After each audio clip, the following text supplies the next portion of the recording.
তো বন্ধুরা, ইলিশ মাছের সময় তো এবছরের মতো প্রায় যেতেই বসেছে। তো আমি বাজার থেকে গিয়ে দুটো খোকা ইলিশ নিয়ে এলাম। সেটাতে একটা দুর্দান্ত রেসিপি বানিয়েছি। এটা যেরকম সিম্পল সেরকম খেতেও সুস্বাদু। তো কী করে বানাচ্ছি দেখানো। আমি এখানে লেজাগুলো রেখে দিয়েছি।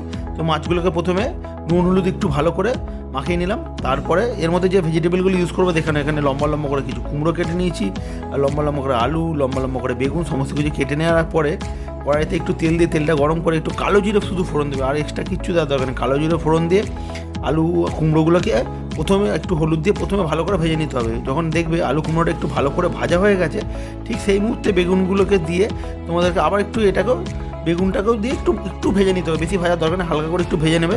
ভাজা হয়ে গেলে এর মধ্যে 1 চামচ জিরের গুঁড়ো দেবে, ব্যাস। আর কোনো মশলা ইউজ নেই। ঝালের জন্য কিছু কাঁচা লঙ্কা ফেলে দেবে, যেরকম ঝাল খাবে সেই অনুযায়ী কাঁচা লঙ্কা, একটু চিনি আর একটু নুন দিয়ে একটু ভালো করে নাড়ে চেড়ে নেওয়ার পরে এর মধ্যে 1.5 গ্লাস মতো জল দিয়ে তার মধ্যে একে একে সমস্ত মাছের পিসগুলোকে দিয়ে দাও।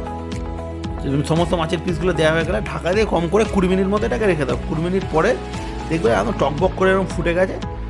তারপরে ঢাকনাটা খুলে আরও 5 থেকে 10 মিনিট মতো একটু ফুটিয়ে নাও। ফুটিয়ে নিলে খুবই সিম্পল আর খুবই সুস্বাদু একটা খোকা ইলিশ মাছের রেসিপি তৈরি। এটা বাড়িতে ভাত দিয়ে খাও, এতেও দুর্দান্ত লাগবে।